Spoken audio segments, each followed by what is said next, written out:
everyone, welcome back to the Captain Logan Show. Tis I, Captain Logan, and joining me as always is my wonderful chat moderator and producer, DJ Martinez. DJ, Hello. We had some pretty massive technical issues. We had to start the entire stream over, but we're back, a dinosaur story, and luckily it's working out. And I know people are gonna be excited to find out what film we'll be screening this evening with your backdrop. But alas, it's going to be just another Captain Logan show. Welcome everybody. Thanks for being here. Yeah, I'm excited. I am very excited. Hopefully this is as eventful as the last one. DJ, for anybody that missed last show, since you're just kind of picking different backdrops all over your house right now while you're waiting for yours to get for your Blu-ray shelves to get finished, he's having another custom wall built in his new house like he had in the last place. So don't worry, folks, you're gonna get to see all the color coordination once again. But for everybody that missed last show, would you tell everybody about your movie theater?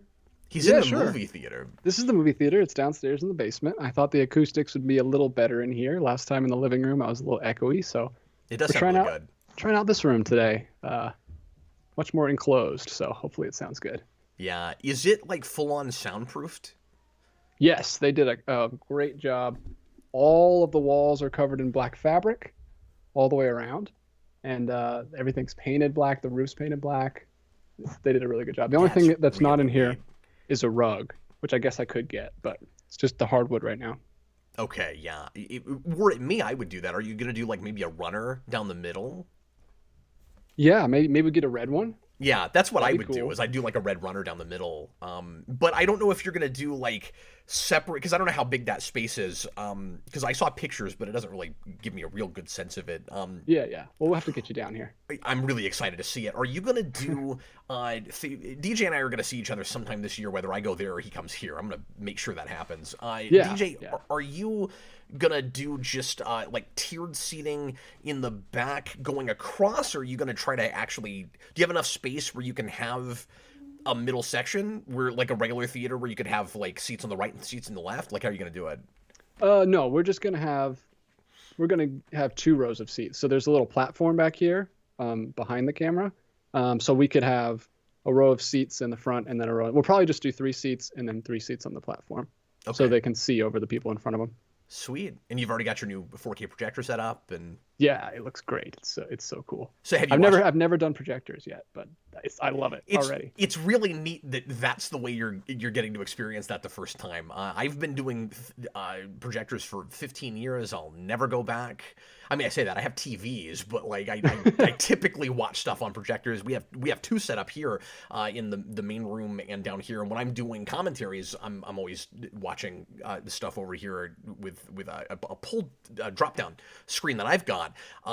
But it's so like I love it. We used to do a Star Trek Club that way. The reason I started I'll just say this real quick and then we'll get into the show, folks. The reason I started getting into projectors, DJ, is I ran a Star Trek Club in my high school senior year, and it was sponsored by the film teacher, and we got to watch Star Trek on with his projector, and he projected onto a wall, so it was just huge onto a big white wall, and I loved getting to do that. And so I immediately, when I moved out of my parents' house, looked into getting a projector and a screen and everything. So in the mortuary I had one, and I did all the years I did Star Trek Club apart from that with projectors too, and they've gotten really inexpensive. So like if you're thinking about getting a new like big screen TV, but this sounds appealing to you, you can now get a projector, a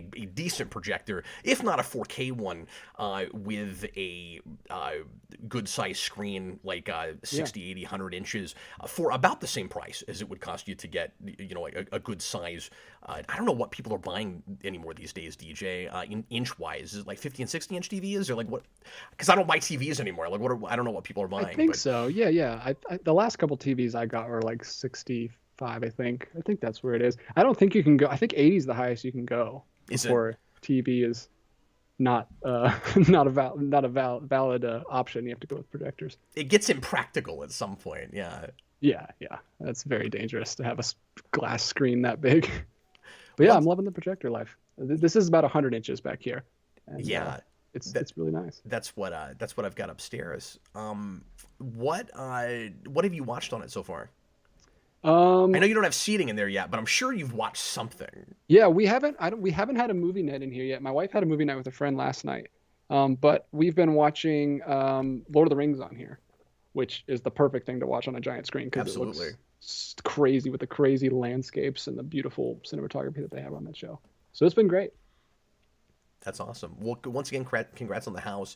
Let's go ahead and get into tonight's program. If you're watching live, thanks for doing that. If you're watching after the fact, we sure appreciate you tuning in. I will try to do timestamps for this show. I didn't get around to it for last time because I had some other things I had to do that night. And DJ, how in the world would you timestamp that show? Like maybe the first hour, and I might go back and try to do that. It got hit pretty hard, thanks to everybody who watched that show with the Deadpool news, and so by the time I might have been able to sit down and squeeze it in, it already had 1,000 views, and I knew it wasn't going to do a whole lot more than that in its lifespan probably. So I was like, I don't know if there's even any point in doing that. So I will attempt to get that done for this show. Tonight we're gonna have a lead-in topic that we were supposed to do Tuesday, but I ended up having to change it because of that breaking news with Wolverine and Deadpool 3. So, and there was also some breaking news about a MCU thing that we might end up talking about tonight, but I didn't want to make DJ make another thumbnail. I figured let's just go ahead. It wasn't as big as the Deadpool thing. I was like, okay, we're going to go ahead and get this knocked out, and then I'm going to quit just, picking things so far ahead of time, I guess. Anyway, so tonight we're going to talk finally about the news that YouTube is starting a program for revenue sharing and licensing for music for content creators. Finally, this is happening, and it's part of their strategy for competing with TikTok, and they're doing some other things in order to do that as well, including finally making it possible. They haven't rolled this entirely out yet, I don't think, but they're finally going to make it possible to monetize YouTube Shorts. And I'm curious to see how exactly that's going to work out, and if anybody's really going to be able to make money with that. But we'll talk about that.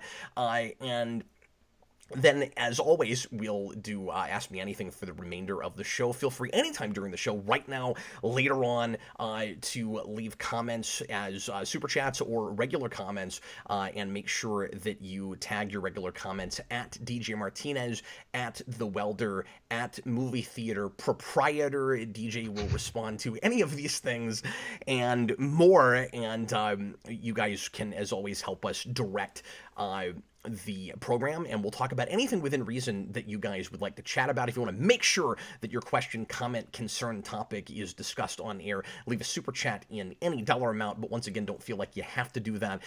It really means a lot. Everybody that ever has or will be doing that this evening, and the top super chatter tonight will get a cool prize, and I'm going to do this, DJ. Well, I shouldn't use the word prize because it's not tangible, but you're going to get to do something cool. And DJ, I'm going to do this every show until we get to, well, maybe not every show, at least once now that I'm thinking about it, because I think it's going to be the end of next month, so I don't want to promise that.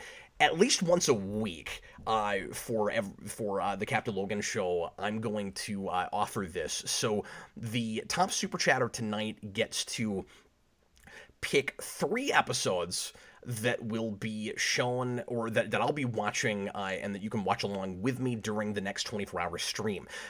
Originally, I was going to let you guys help me decide what the stream was going to be, and then I came up with an idea I was too excited about, and I'm definitely doing this. So I'm going to go ahead and now announce what that is. But so 2 years ago, I did 2.5 years ago now, I did, because it was like January, I did a 24-hour stream where I watched. That was 2 years ago. I know, it was right before COVID. That's crazy. Yeah, Time means nothing anymore. Beginning of 2020. I know, it feels like we just did it. I did a 24-hour stream where I watched 24 hours of various superhero television and did commentaries. Some were blind. Well, it was all blind, but some of it was stuff I'd never seen before. So I was reacting to things in the moment and kind of reviewing as I went and discussing what I was seeing with lots of folks that popped in all through the day. It was really fun. I did it with a bunch of different co-hosts. People came in every hour or two, and this time it's going to be mostly Austin Austin. He's going to try to do the whole thing with me, I think. Or at least that's the plan right now. If that doesn't work out, though, it'll at least be me. I'm not going to put my feelers out and have a bunch of people there this time. It's going to be me and Austin. DJ, you're certainly welcome. I'll mention it to a couple of other folks that are really into this, but I'm going to make this one a little bit less chaotic. Anyway, so Top Super Chatter tonight gets to pick 3 episodes for us to watch in a whole 24-hour stream of nothing but DCAU. I'll be doing Batman animated series, Superman animated series, Justice League Unlimited, Batman Beyond, etc., etc. I'm getting some of the new Blu-ray box sets for those. I don't know that I'll be using those discs. I might just be streaming them HBO Max. I don't know yet, but I'm kind of excited to watch more DCAU. I'm really in that mood right now, and I thought that would be a really fun topic for a very long stream. Just sample tons and tons of it. We could do. I thought about this. We could have just done one series. And we'd have a few hours left over, but I did the math. We could have done Superman in like 17 hours. I could have done that in a day, but I thought it'd be more fun if we made it more of a potpourri thing. If I watched some things that I've never seen with DCAU, because I haven't seen all of it. There is Batman and Superman. I've seen every episode. Batman Beyond. I've seen every episode. There are episodes of Justice League and Justice League Unlimited that I haven't, and quite a bit of Unlimited I still have not seen. So it will. So I'll get to be surprised through some of that. But that's the plan, and I hope that sounds fun for folks. So once again, if you are so inclined and want to try to become the Super Chat winner tonight, you'll get to pick 3 episodes. 2-parters will count as separate episodes, so don't think that you can take up a bunch of time in the stream by requesting 3 2-parters. But I'm going to give you a whole hour of the stream because 3 episodes is about 60 minutes. So that's what we're doing this evening, and I'm really excited about that. That will be sometime toward the end of October. My apologies. There's this thing on my screen that I'm trying to get rid of. Okay, anyway. I was very distracted by that. What else do I want to mention? Last night, Austin had to work late, so we weren't able to knock out the request. We're going to do that tonight, shortly after the Captain Logan show, just after 10 p.m. So if you are interested in a discussion on the 1997 anime psychological thriller Perfect Blue, pop in for that. That should be an interesting discussion. It's a fascinating movie. I really enjoyed it. I liked it enough. I felt the need to watch it a second time, and I think we'll have a good conversation about that. Okay, let's go ahead and get into tonight's lead-in topic, DJ. Unless you've got any news you can think of that I didn't mention channel-wise or anything that's just screaming in your brain to get out. Nope. The voices aren't yelling at me this evening. I didn't realize you had that problem. Yeah. Well, that's not really a problem. You tell people that's why they're voices. Oh, it's a good thing. The voices that tell you to do things. This is he's got a positive outlook on everything, folks. All right. Here is tonight's lead-in topic. This comes from TechCrunch.com. YouTube announces Creator Music, a new way for creators to shop for songs to use in videos. In addition to the groundbreaking news, I mentioned this earlier, that YouTube would begin to monetize Shorts videos and revamp its partner program. The company today also announced a new offering, and I haven't looked in real deeply into what exact changes they're making with the partner program. I meant to do that. The company today also announced, we'll take a look at that article as well, a new offering we're all going to learn together for creators who leverage music to back their videos. Creator Music now in beta testing. This new destination will introduce a large catalog of songs that creators can browse through, search, and purchase with the terms of the music rights spelled out in simple terms. Well, that'd be real unusual for YouTube. I appreciate that. We'll see if it actually works out that way. It's really funny how that's worded, spelled out in simple terms so they understand. the costs, they'll also be able to opt for tracks with new revenue sharing option, where both creators and music rights holders earn money from their content. And one big question I have about this is whether companies that get in on this, that are part of this program, will have the option to let people revenue share or to license, or if they're in that program, they have to allow you, the creator, to opt for either of those things. And I don't know if this is in this article, but what I've read is I read a couple different articles about this 55% revenue share, apparently. So I think the if memory serves, it's the creator that gets 55, and it might be flipped, I forget, but it's almost 50-50 split between you, the creator, and the owner of the music.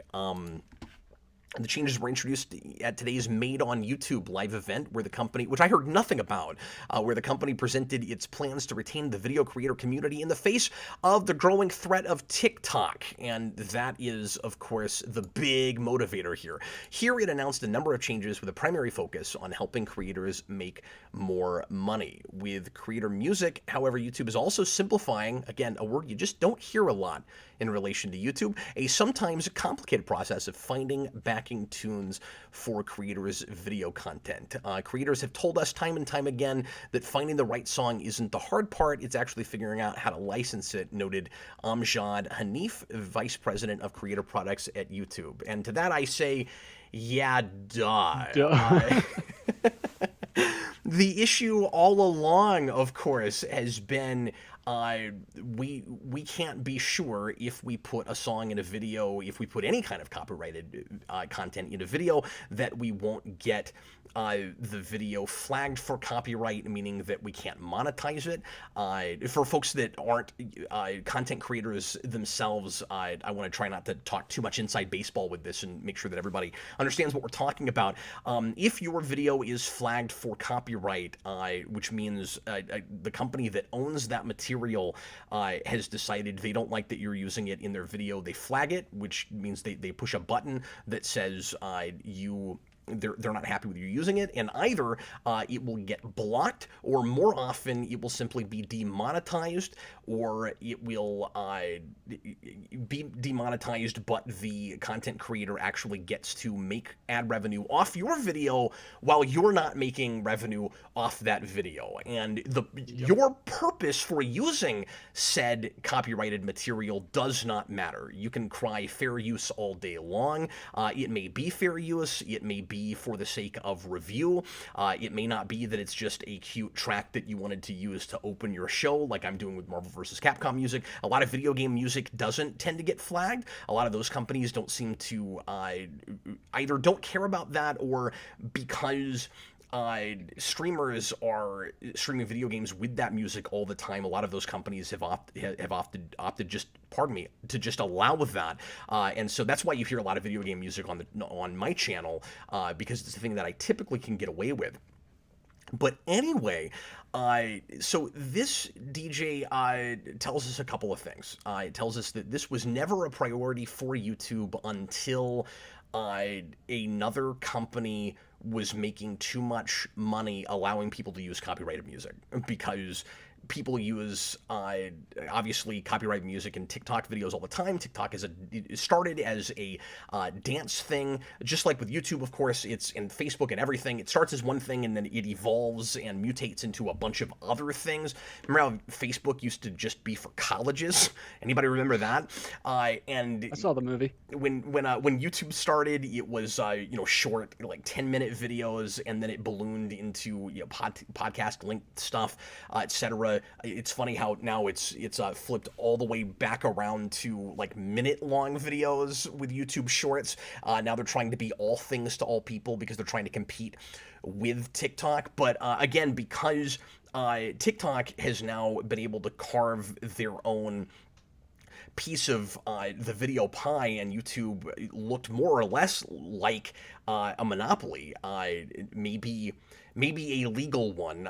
Certainly, not that other people couldn't get in, but just no one was really able to and make a mark and get enough people away from YouTube. TikTok is really the first platform that's had that ability at all. And so, like I said, DJ, it tells us two things. Tells us that YouTube is really only doing this now, finally, when it should have been done years ago. Something like this. And don't get me wrong, I think this is a step in the right direction, but the motivations are clear. Like I really wish that Yeah. they cared enough about the content creators to try to split the middle and figure out a way to make these big companies as happy as they can while not throwing the rest of us under the bus. But secondly, it tells us that competition always makes things better. We need more competitors, and TikTok, certainly people have a lot of ethical issues with, and like the ownership of that company, and I'm not going to get into all of that. So I'm not saying like TikTok is a wonderful company and yay for them, but I am going to say yay for them only in the sense of I'm glad at least somebody has managed to force YouTube into a corner where they have to where they're in order to stay alive and relevant, they're being forced to do something that is consumer friendly or creator friendly. So that's good. DJ, what do you think of this program? What little we know about it so Um, far? yeah, like I don't know too much about it. I do think it's ridiculous that like Instagram and TikTok have been allowing us to use like any music we want for years now, and YouTube's just now like, oh, we never thought of that, or else we didn't want. Like, I guess they just didn't want to put the work in or pay the music companies or whatever. Yeah, there should have always been a license option. Hmm. And of course, you have to get the companies to participate, and I get that. Like there are, of course, legal issues with Yeah. using music. Don't get me wrong. I'm not saying that everyone should be allowed to use anybody's. We've been talking a lot about intellectual property lately. Hmm. Anybody's intellectual property for anything they want to. That's certainly not what I'm saying. Um, I do think that there is a fair use threshold. I think that if in order to make some kind of a point about said piece of music or piece of footage for a movie or whatever it is, you got to be able to use a few seconds of it. And if you're doing a whole analysis of something, I think you should be able to use more than that. Certainly, and part of the problem, of course, is there is so much content on YouTube that it's impossible to police it effectively. And that's why we have bots. And that's why the purpose of it is not going to matter to the bots. And then it becomes a case by case thing after that. And it's just impossible for enough human beings to be paid to look at all of those things. So I get the difficulty with all of that. But DJ, as you say, you could have quelched a lot of that 8, 10 years ago, even by just setting this up and hoping something like this up, and hoping that you could get the copyright owners of music, and I like to see this with video and stuff as well. Uh, Hmm. you it would have been smart to just see how many companies you could get on board with it and allow us licenses. Because if this works very well moving forward, and if enough companies get on board and if people take advantage of it, then we're all going to know where we stand a lot more in whether or not we can get away with using certain music. Again, whether it's for fair use or not. I've always wondered this. What do you do if you want to be a music reviewer on YouTube? Well, I guess you just never play anything. And that sucks. Like you should be able to go, okay, the song just came out, I want to talk about it, here is 15, 20 seconds of it, and Hmm. your whole video might get demonetized, or blocked, or you might get a copyright strike. And that doesn't happen as much as But it used to, thank yeah. goodness. But you're still taking your life into your hands. You're putting a lot of work into a thing that you don't know, not just if you can sell with ad revenue, but if it's even going to exist after you've posted it. Hmm. but on the other hand, I don't know how people get past it, but I have seen react to music channels where they just listen to the music and bob around for a little bit, and they don't get strikes. So I don't know. It seems completely arbitrary who It gets. it does. That's the really frustrating, what I want to call a double standard, but then I don't fully even understand who's immune and who isn't. I like, you want to say it probably has to do with how popular a channel is and how much money they're making YouTube, but we've also all seen million subscriber channels that I guess YouTube just does not care about whether they're making any money off of, that they'll still get videos flagged. I know it's happened to Red Letter Media. That's a huge channel. It's a relatively huge channel. I guess these days there are channels that get into the tens of millions of subscribers now, which is absurd. Like, a million used to be the dream, right? And now you see channels with even quite a bit more than that. Mhm. A lot of that, I guess, is like, video game streamers and folks like that. But it's yeah, it's never been fair. And like I said, I sympathize with how impossible it is to make it completely fair. But YouTube has never really tried hard enough, I don't think, and they haven't had those of us that started as their bread and butter in enough in mind. It very quickly became a lot more about the established Hollywood entities. And it started as an independent platform. And there was always the worry that it was going to go that way as soon as it started. And, it absolutely did. So, once again, let me reiterate, I do think this is a step in the right direction. To backtrack and finish a point I was making a minute ago, I now you can, because what you had before, the best they ever did for us was, well, here's a library of not copyrighted music. Here's a bunch of generic stuff that you can throw Yeah, in your that videos. everybody's using. It's like, great, sure, appreciate that. Everybody's going to hear all this stuff. And now there's some copyrighted things, and because it's in beta, and I'm not in on the beta, I've not been able to look at what that library is yet. If that is available, I have not publicly, I've not seen it yet. And if it is and somebody knows about that, let me know and give me a link to it, because I'd like to see what kinds of things are there. But again, now you'll have a sense of where you stand with it. Now it's not as arbitrary. Now, if you don't pick something that's on that list of things that you can license, and you don't pay for a license, or you don't do a revenue share, then you're taking your life in your own hands, but you know that, and that's kind of on you at that point. Now, DJ, I will say that there's still a big fair use problem here. You shouldn't have to pay for a license to review something. Yeah. And I know we used to have a show called that, and I didn't do that on purpose. But you shouldn't license to review, but you shouldn't have to pay for a license to put in something that would be fair use. And I do wonder how much the licensing is. But if you're, and I'm sure it'll vary by company, but but if it's very expensive at all, and you just want to use it for like a short film project or a feature, or like a standalone video that you've got enough of a following that it's going to do 1 million views, or a documentary or something, then that's reasonable. That makes sense. And there's different sorts of licenses. I actually have bought licenses for music before. I tried to change the Superhero Rewind theme song at one point, and I bought a license for a song.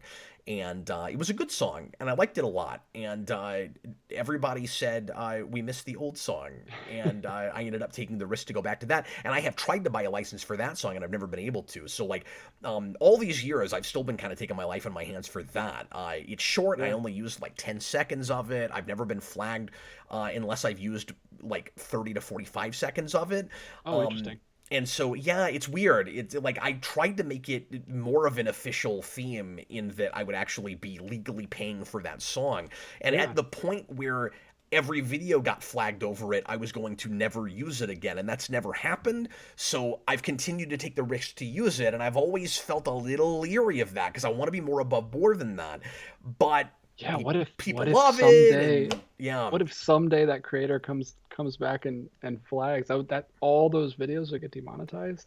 Yeah, I mean, I like maybe nobody ever looked at this. Maybe it was just ignored. I contacted the label at one point because he's on a major label, Oh, and cool. that's Justin Roberts, and it's funny too because I've met him in person, but it was before I was doing Superhero Rewind, and like if Oh, wow. only I had already been doing that show and was using that song. Like I had him sign the CD that song came from about 2 months before I started using it on Superhero Rewind. Whoa, that's so weird. Isn't it?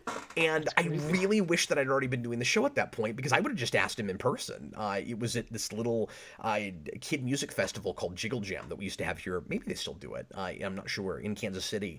And I went there because They Might Be Giants was performing there. But I also really liked his stuff. And I saw him on stage first, and this was before I had kids even, and which sucks because they would have loved those shows, and then the Giants quit going immediately after I had kids.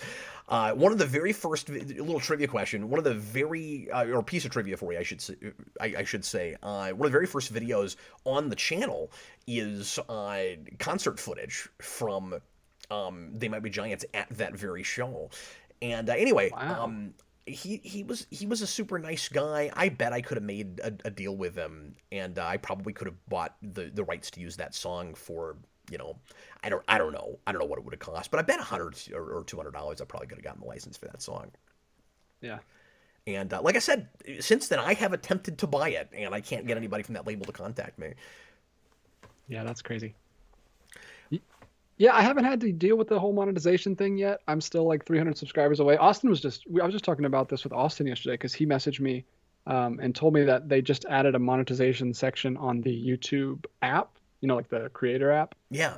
And so they have the whole like play by play of how close you are to monetization on there. So I was looking at that with him, and I've got all the watch hours. I just need to get the subscribers, but then I'll have to deal with all that nonsense that you have to deal with, which not looking forward to. Yeah. Well, speaking of that, I'm glad you brought that up because that's a good segue into this other part of it. Which, in fact, I'm sorry, because that is a good segue. But I want to make this last point about the music thing before we move on, and say the other kind of red print right now or fine print right now with this whole thing is that none of the three top major record labels have signed on for this yet. Oh, wow. So there is licensed music that you've heard before that will be on that list, but a lot of the big stuff that people will want still isn't there. And it is in beta, but it's hard to say if those companies will ever actually sign on and do that. So we are still going to live in a world, I am sure, where, especially with movie footage and stuff, where people will, again, very often in terms that should be fair use stuff in videos and then get a claim on the video and you have to dispute it and everything. And let me also mention, in case you've never been through this before as a creator, that yes, there is a dispute process, and yes, you will sometimes win it. However, the only way that you win that is if the company either decides, no, yes, that is fair use, which doesn't happen as much as you'd like, or they just don't care enough to respond because they have a certain number of days. And it's been a while since I dealt with it because we're all live now, and I avoid copyright material for the most part, like the plague now. Occasionally, I'll take the risk. Usually, if I have a really good joke that I think is really funny that requires video footage, on a rewind or something. But what will happen is you'll file a dispute, and then I think they have like 30, 45 days, I forget, and they just won't bother to respond, and then you win it by default, which is good. That is the way that should be, I think. But what sucks about it is you all the time that you're waiting around to see if you win the dispute, people are watching your video and it's not monetized. And if you're a small potatoes channel like me, for a good number of videos, the majority of your, and this is true of course a lot of channels, but most of your videos are accrued in the first week or sometimes the first day or two. So if Hmm. everybody that watches you watches your video before you're able to monetize it, you posted it for free. You put all that work in, and then you had no chance of um, profiting from it at all. And Yeah. for some of us, this is what we do. This is our livelihood. It's not a game. It's not just a hobby. And before I was before I stopped thinking of this as a hobby, it wasn't as big of a deal.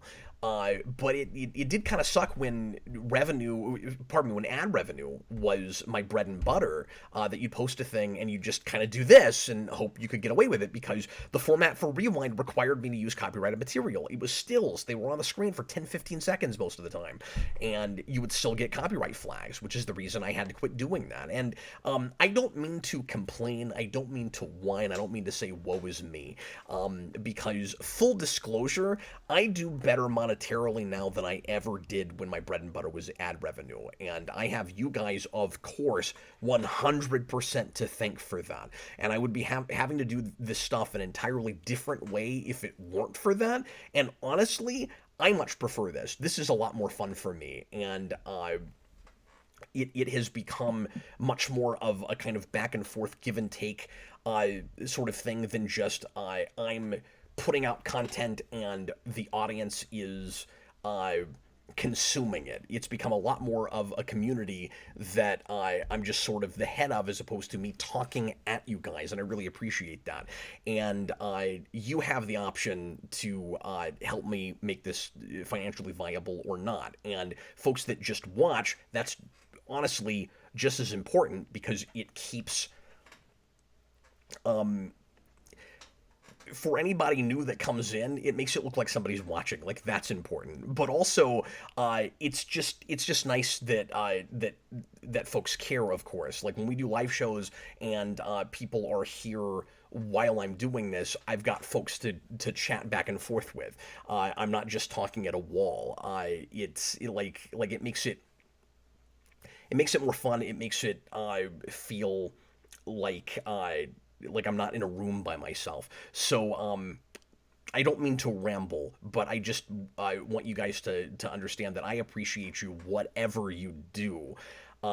Even though I am saying the main way that the channel pays for itself now, that I'm able to make any revenue with this, is the donation thing. But that's not me saying like you're not a good geekvolutionary if you're not donating. Thanks for being here. Thanks for watching. That's what Yeah, really totally. counts. But because enough folks have made it viable for me not to think about ad revenue, I can do this in this way, and I don't. There's so much anxiety to you spend 20 hours on a video and you post it and then you sit around hoping it doesn't get, forget monetization, hoping it doesn't get dropped off the platform. That sucks. And the other thing you got to remember is long term. I used to have a lot of videos that were fine for the first week, first month, first year. And then the company that owned material in it that I was reviewing, that was absolutely one unequivocally under fair use, comes in later and finds out about it. And the whole channel almost got taken down once over one of those. And it was a nightmare. So anyway, okay, let's move on. What I'm saying is thank you, everybody, right now for everything. Yes, thank you guys. Okay, so let's look at the TikTok portion of this. YouTube targets TikTok with revenue sharing for shorts, partner program expansion. No short form video program has quite figured out how to share ad revenue yet, making it difficult for creators on apps like TikTok. This is also TechCrunch, to make a living from their content alone. But today, YouTube announced major changes to its YouTube Partner Program, allowing creators to earn ad revenue on Shorts, its TikTok competitor. DJ, I'm fascinated to see how well this whole thing is going to work. You're looking at a video for 15, 20 seconds to a minute, and we're going to try to put ads on that.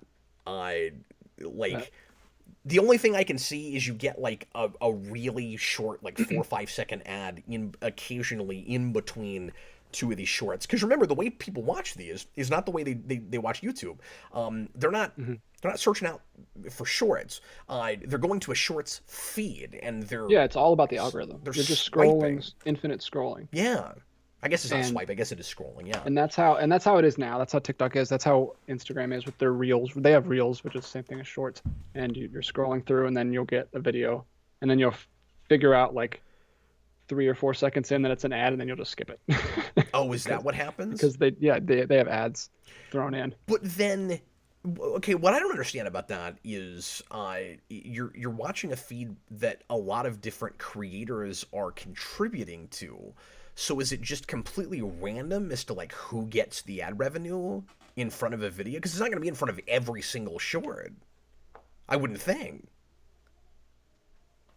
No, yeah, it's usually just like every 10 or 15 videos there's an ad. I mean, I'm just talking about TikTok and Instagram. I don't know how YouTube's going to do it. Well, But what I'm asking you is on TikTok and Instagram, because I don't look at those platforms regularly, who's getting the ad revenue for those ads? I don't know if TikTok and Instagram give you ad revenue. See, I was going to say, I don't think they do. I don't think they can with the way their model works. I think TikTokers just make money from sponsorships. So how in the Once they world get is big enough. Yeah, so how in the world is YouTube going to do? Because it seems like they're attempting. That's why this is fascinating. This I is have no weird. idea. It seems like they're attempting to monetize shorts, and people for a long time since shorts started have been asking for monetization. And YouTube's answer has always been, "We're not really sure how that works. We'll get back to you." And now it sounds like they're practically desperate. Well, we got to come up with some way to do that to bring people away from TikTok. I don't know if this is going to work. And it might annoy some people who do make shorts because the shorts I see on YouTube have copyrighted music in them. A big one is the Avengers theme. Like a lot of people use the Avengers theme.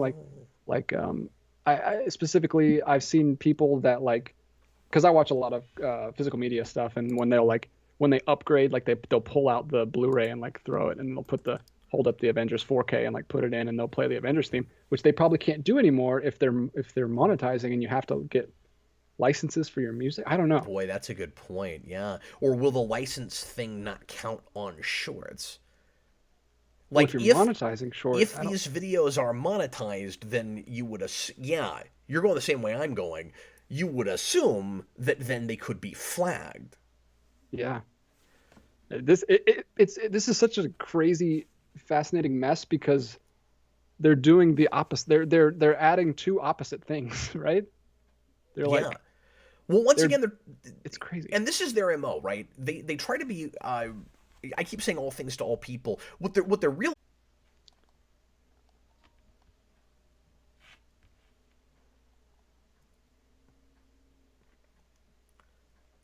Okay, folks, hopefully we're back. I've never tried to start broadcasting in the middle of a stream like this that is still up and running, but it shows we still have a few viewers anyway. Daniver says this is ridiculous. Well, I couldn't disagree. I couldn't agree more with you. My apologies. Yeah, this was the issue I was dealing with before the show started, and I thought it was just my machine. Until he says, and we're back. I guess people can see us we're now. back. It'll be This is interesting going back in to see how this is, I want to say edited, but how it's spliced together after the fact. Wow, we saved a stream. We made history. We salvaged Isn't it. that crazy? Yeah, never done that before. Anyway, okay, my apologies, folks. Hopefully this doesn't happen again, but if this continues being an issue tonight, we will probably go ahead and just call it a night. So let me finish reading a little bit of this article about TikTok that we were, YouTube and its relationship to TikTok that we were dealing with, and then we'll go ahead and start taking super chats and let you guys run the rest of the show. No, DJ, don't start drinking. That's what shut us down last time. You were just paused like this, and I was like, oh no. But I thought I was still broadcasting, and then I looked down, and the horror at the start broadcasting button, and I was like, that's not good. Yeah, we still got people, and we've got about 4 super chats so far. So Okay, well, thank you guys. The moral of the story tonight is That our subscribers are amazing. yeah, you guys are wonderful. Thank you a bunch. And I don't know what the deal is with my internet tonight. Now, for the record, this is not the problem that I was running into before with bandwidth and such, because I am hardwired in now. So this is just my internet at the source. This is not a wireless issue. I have no control over this. I don't know what it is. I don't know what's causing it. It's just a glitch this evening. What's happening right now is rare. This does not happen a lot. Yeah. Yeah. Anyway, so let me get back to this real quick. Now, Shorts creators can qualify for the partner program, which allows creators to earn ad revenue from YouTube. The existing partner program for long-term video requires YouTubers to have 1,000 subscribers and 4,000 watch hours. Now, I don't know when the watch hours thing came in, because I don't think that was a thing when I became a partner. I think it was just a matter of how many subscribers you had back then, but it's been a long time. I could be mistaken. Yeah, you got to have 4,000 watch hours, which is tough for people. Like it's good for me. I already blew past it because I have long videos, but for people who you could get a lot of subscribers, and if you were putting out short videos, that would take you forever. Yeah, that's rough. I can kind of see why that's the model, in order to avoid like channels buying subscribers and buying views, because both of those things happen. It's impossible, as far as I know anyway, to buy watch time. Yeah, you can't set up a bot to watch the whole video. I don't know. That number should be smaller though. It should be more like 1,000 hours, I would think. Yeah, it's strange for 4,000. Because I'm at 660 subscribers, but I've got 5,500 watch hours. So for some reason, that one was much easier. The subscribers is the one that's taking me forever. Well, that's not surprising, because repeat viewers can still give you that. And again, like you said, you do long form and you've done live shows, and so that would certainly help. Yeah. So channels that are doing more of a kind of podcast format like we're doing, that would be easier to get. Like our watch hours is probably crazy, just because everything we do now is at least an hour long. It's a good way to balance it, right? Because long form podcast stuff is not appealing to the masses, so it's harder for you to get subscribers. But then the other people who are quick videos that are easier to get subscribers, then they also have to get the watch hours. So yeah, exactly. It balances out for both sides. Real quick, a point I wanted to make earlier is that this is YouTube's MO. They always respond to whoever the cool kid is on the block that is beginning to inch into their territory a little bit, by trying to do whatever they're doing, like on top of it, and going, well, we were here first and we have a bigger base, so naturally like people will look at our version of your thing over you. Well, it didn't work with YouTube Red. Like they tried to compete with Netflix, et cetera, with mainstream streaming content, with YouTube Red, and that didn't work out. It was a huge failure. Yeah. The only big success story that came out of that was Cobra Kai, and no one will ever remember Cobra Kai as a YouTube show. When you look back in history 20 years from now, I guarantee you the majority of people will think that was always a Netflix show. That's nuts. Because most people didn't bother to watch it until it was off of YouTube Red. You mean I'm going to pay $15 a month to watch this one show? There's nothing else anybody cared about. Yeah, I just did the free trial and watched 2 seasons, then stopped it. Well, I'm a broken record. I've done this with too many things, like Paramount Plus, when I started paying for that, so that I could review Discovery at the beginning, and then I hated that, but I kind of, I forgot to stop paying for it, so I just kept paying for it. YouTube Red, which of course became YouTube Premium, I paid for initially in order to watch the first season of Cobra Kai, and then I kept paying for it because I like a couple of the YouTube features that you get with that. So I actually am still subscribed to that from back when it was called YouTube Red, just so that I don't have to deal with ads, and so that I can make my phone go to sleep and still listen to YouTube videos, because I listen to a lot of podcast, like length kinds of stuff. So anyway, but that's just me. That didn't work. So this is kind of that with TikTok. It's the opposite direction. So yeah, 1,000 subscribers, 4,000 watch hours, that won't change, but starting in early 2023, creators will be able to apply to the program if they meet a new Shorts-specific threshold of 1,000 subscribers, which is the same as the other, and 10 million Shorts views over 90 days. As members of the partner program, these creators will earn 45% of ad revenue from their videos. And to that I say, that hardly sounds worth it. I know that it's easier to get a lot of views on a Shorts video than it is because it's just swiping and people aren't necessarily watching you because it's you. There are channels people do that with, of course, but you mean you gotta kill yourself to get, you have to do it over a certain amount of time. You gotta get 10 million in 90 days. What happens if you don't meet that, DJ? Do you never get to try again? I guess I don't understand that. It's like it has to be within a 90-day period, probably. Oh, okay. Okay, so it's not like you get 90 days to try. It's just the 10 million views only count if they're... Why, though? That seems like such an arbitrary, like very extreme qualification. Yeah. I mean, I guess 45% is better than you get with regular content, but then the question is, like, how often do ads run? I don't know how this is going to work. It's very strange. Yeah, we'll stay tuned. We'll see. I do want to go ahead and start getting to super chats. Hopefully, some more folks, now that we're back live again, that maybe left will come back. And I'm very sorry that we have had a difficult time keeping the stream going tonight. You were just glitching out a minute ago for me, DJ, so there's every possibility we lose the stream again. Obviously, I hope that doesn't happen. Let's go ahead and knock out some super chats. Go ahead, sir. All right, we just want to talk really quickly. We got a super chat at the very end of the last show that I didn't get to read, so I'm going to read that very quickly from Thomas Lowe 86. It is, Cap, please do Pirates 2 commentary. We are going to do that. I don't know when. It's going to be a Friday show, and it's on our list. So Austin and I have been doing polls. We're not doing them every week because there are some nights on Fridays that we have to do more topical recent stuff. Like the next 2 weeks we're doing blind commentaries on stuff that are just coming out. So tomorrow night we're doing the Munsters, that new movie that I'm not hearing good things about, but we're going to be, which is partly why we're not reviewing it. We're just going to watch it and see how insane it is, or if somehow we actually end up watching it. But I will say Austin, on his own, because he was curious, watched like 10 minutes of that movie and couldn't take it and turned it off. So I'm very curious to see what that watch ends up being like, the Rob Zombie thing.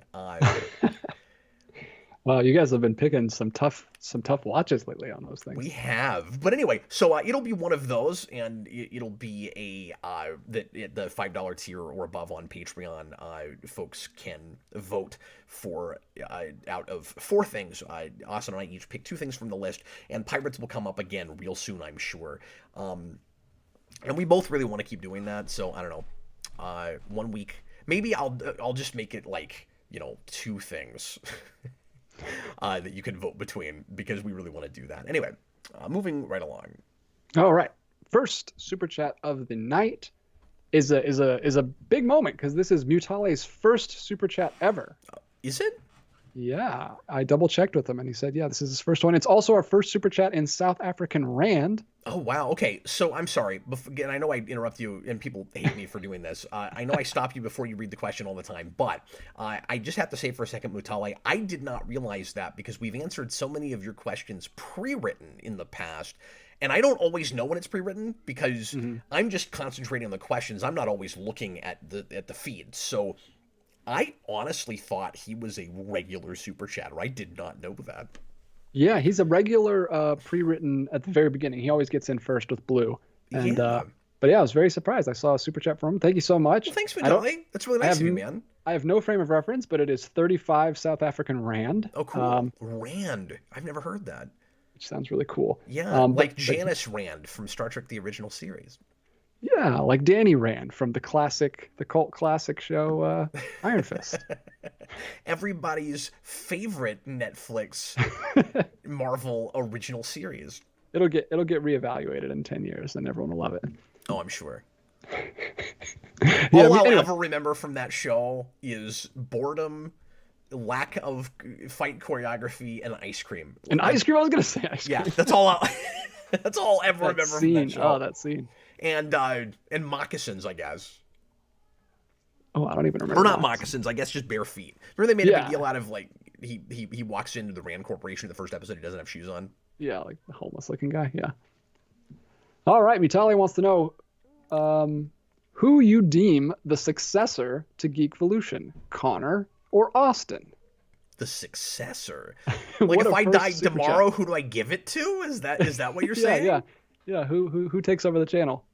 I don't want to cop out or give you a not fun answer, but I don't know that anybody really like I haven't really given that kind of thing any thought. Like it probably, if there is a successor, if somebody like continues Geekvolution when I'm not doing it for whatever reason, it's probably Jason. Yeah, next generation. That's not to say that he might not work with some of the same people. And if it happened tomorrow, he's 12, so that wouldn't work. Like that wouldn't really go over. Oh, but it would But be a heck of a revival in 10 years yeah, if you brought it back. yeah, that's true. Absolutely. But no, I wouldn't pick between those guys. I would hope that they would continue, uh, you know, popping in with whoever was running it if they got along with that person. But the thing you have to keep in mind is that, and I know I've said this before with other co-hosts we've had, nobody likes change, or of course a lot of folks don't like change, and people get really used to a dynamic, a rapport that I'll have with a co-host, and they want that to continue on forever. But I've never worked with another person that wanted to do the YouTube thing for a living, or that wanted to try to find some way for me and that person to make this our full-time job together and what we do, which may even have never been a realistic goal in the first place. We've never been able to build the kind of following, do well enough monetarily that that one person could pay all his bills, much less two, right? Yeah. But so I mean, the closest that I've ever had that with actually is DJ, because Aw. everybody else, just all cards on the table. Everybody else I have given percentages of this is all inside baseball, ad revenue to and Yeah. stuff for helping out, but it's never been a 50-50 split. And for what DJ and I do, if you don't mind me telling people about this, DJ, Yeah, sure. he and I do have that kind of a relationship for this show. So that's the closest I've ever had. But DJ still is not like a full-on partner because he doesn't do the whole channel. It's the Captain Logan show, and then he's doing the logos and things. Austin is on as many programs as DJ is, but he does it as a hobby. Has never been interested in it being, I hope he doesn't mind me mentioning this, in it being a job for him. And nobody else from before, even if they make a little bit of extra spending money doing it. So like Eric was and like he's not doing this in any degree at all anymore. Was never interested in YouTube being his job, the thing he does. Vince, it was fun for him. Never really wanted to do this as forever. And so there wouldn't be a co-host successor, because if I gave it to that person, eventually they'd quit. Because they have better things Yeah. to do, like they have their own lives, they have their own thing. This has always been my thing, that I bring other folks in, and there are people I've had a good enough rapport with. I would have been willing to do a complete 50-50 partnership with, that they just weren't interested in. I'm the only person that 13 straight years, this is my thing. Mhm. So that was probably more of an explanation than I needed to give, but that kind of thing comes up with some of our regulars quite a bit. Like, why do people leave? Why can't you get Yeah. so-and-so to do this full-time with you, be in every video? Because they have their own jobs, they have their own projects, they have their own creative endeavors, and it means a lot to me that they spend any of their time coming in and doing this with me as a hobby or as an extra little part-time thing. But even for DJ, it's an extra part-time thing. He has his own job, he has his own career. He may not have the time to do this forever, and I would not expect anyone else to necessarily do that. Yeah, and Connor and Austin are both amateur filmmakers. Like that's their ultimate goal, is to get into that. So, but Robert Wild did give the answer that you should have just given. He I says, just saw that. He says you break a pool cue and make Connor and Austin fight for it. Obviously, we would have tryouts. Is it surreal to anybody else that one of the people in that scene that Joker throws the pool cue to played Spawn? Is that weird to anybody else? Have you ever thought about that, DJ? Not a once. Gamble. Gamble was played by it'll come to me here in a minute. White. What is his name? Jaleel White. No. Stop that. See, you do that, and I won't be able to think of it. But anyway, yeah, the guy that played Spawn, who was also in Arrow. Is it just Jai White? That's his name, right? Or is it Michael Jai White? Michael Jai White. There it is. It takes a village to come up with actor names sometimes. All right. Well, thank you, Mitale, for popping your super chat cherry, if you will, and we will move on to. Appreciate it. Thanks, buddy.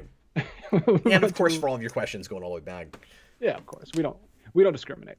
Reba Cheap 775 and $5 from Canada. Well, we do discriminate against Canadians. Sorry. I know the Clone Wars isn't your thing, but I'm curious if you've seen the episode written by Ben Edlund, Grievous Intrigue. No, I didn't know Edlund wrote an episode of that. I'm gonna write that down right now. There you go. Grievous Intrigue. That's a cool title. It is. I'm excited. I'm going to look at this. Clone Wars. So let me take this opportunity in case you came in late. And since we're getting into the Super Chats, and mention once again that tonight's Super Chat winner gets to choose 3 DCAU episodes for me to put in the 24-hour stream in late October. I don't know what weekend we're doing it yet. It'll be either the penultimate or the last weekend in October, and it's going to be me and possibly Austin, and maybe for a few hours, 1 or 2 other folks. And I'm going to be tackling, of course, I'm going to be watching for 24 straight hours with, of course, some breaks in between, episodes of Batman animated series, Superman, the Justice League shows. It will throw some Static Shock in there. I've hardly ever seen that show, etc., etc. Everything I can get my hands on. If I can find some way to watch maybe the pilot for Zeta Project, I'll even throw that in there. I'll try to hit. Awesome. I'll try to hit a little bit of each thing, and for the next few weeks before we get there, at least once a week, if not twice, I'm going to let the top super chatter pick 3 episodes. So an entire hour, the 24-hour stream, you'll have command of, and 2-part episodes count as 2 episodes. You get an hour. You don't get you don't get 3 titles. Okay, DJ, let's continue on, shall we? All right. Yes. Thank you, Reaper Cheap, for that one. Next is from Ryder. He just says... Oh, wait a minute. OAW says he was already dead before the tryouts. Was he? No, because I thought he was bent over. I thought he was the one that got the pencil in the eye. Oh, that's right. That's right. Well, no, he didn't get the pencil in the eye. That's way before that. No, that's when Joker grabs him and puts the knife up to his face. Oh yeah. But I think seen that movie and then yeah, he does kill him, and then everybody else they do tryouts. I guess that's true now that you're saying that. I think that's true. Anyway. It's an old movie, guys. It's all the way from 2008. Robert Wild, no, we're not doing movies. We're just doing episodes. So, no, you cannot make me watch Batman and Harley Quinn. Plus, it's longer than an hour. So. Yeah, I said you get an hour. So, That throws And that out the window.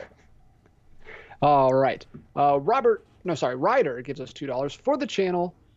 He just gives us a donation for the channel, and he says movie commentaries are his fave. Oh, Are my fave. thanks. Well, we're gonna start doing more of those again.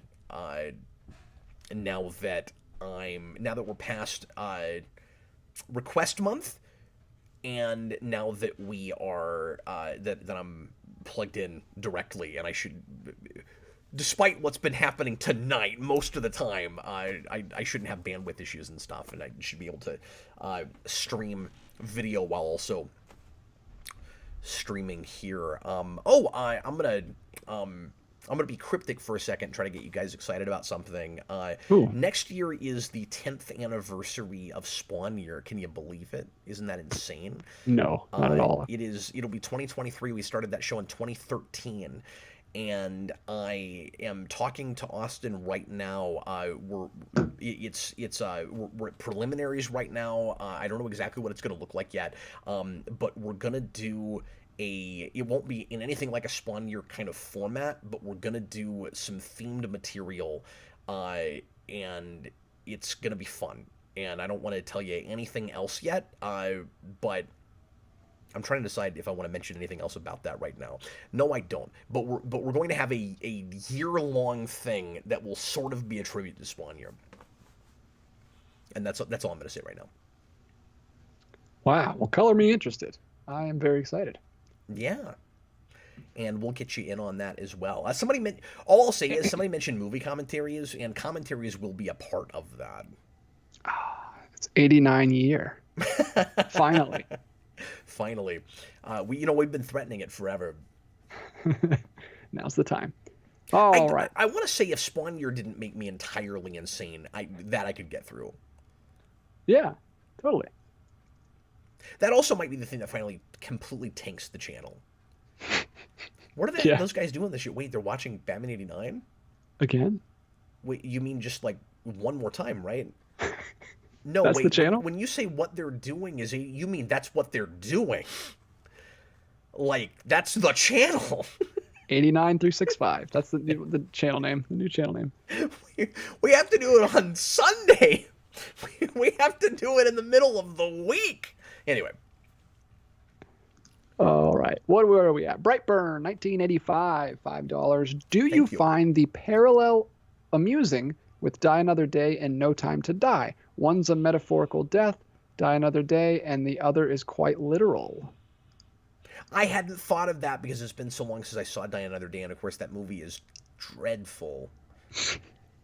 But because if memories, so that isn't that Brosnan's last movie with the like beam that comes from the satellite that's like sort of like the Joker plot in the Batman Beyond movie. Isn't that movie? Yeah, I hadn't thought of that, but I don't know. I mean, I guess it's technically a parallel in the sense that it's the end of each of those series, and they're being self-aware about it and drawing attention to it. So yeah, sure. But that's not a thing I'd thought about. Thank you, Brightburn. Next up is Robert Wild, $2. Cap, are there more doors or windows in the world? We're scraping at the bottom of the barrel. You know, this question. This is one of those questions that makes me wonder if we should dial it back to one Captain Logan show with DJ. Haven't we done this? I want to say this came up once and we had a whole argument about it. Or was it on... Maybe he watched a After Dark where we talked about this and now he's bringing it into the main show. Because I want to say we had this conversation somewhere and it might have been After Dark. And you wouldn't have been there because until recently you hadn't been able to do those for a long time. Yeah, and I wish I could because that last time we did it was amazing. It was so fun. Yeah, it was something. If you guys thought last Captain Logan show was weird, just imagine how much weirder it could get when we're uncensored. DJ, I think the discussion there was Windows, that it must be Windows. It's got to be Windows because think about office buildings, skyscrapers. There's like 1,000 to 1, or not 1,000, like 100 to 1 ratio. Yeah, exactly. You'd have a lot of buildings where you've got a ton of windows in walls, but then there'd just be the one door that gets you into the room that then has all the windows. We should both come back to the next show, go out, count all the doors and windows in our own homes, and then come back. And I think one of the things that, yes, but that wouldn't actually be, that's anecdotal, okay? That wouldn't give you enough real evidence because he said doors and windows not in. So, first of all, if we're just talking about buildings, that's just residential, and obviously commercial's different. But beyond that, how many other things have doors, right? So, like pantries have doors, vehicles have doors, and I think the last conversation that was had about this on this channel, it really tells you, like, we've talked about this before. Something maybe needs to change. but vehicles have just as many more windows than doors.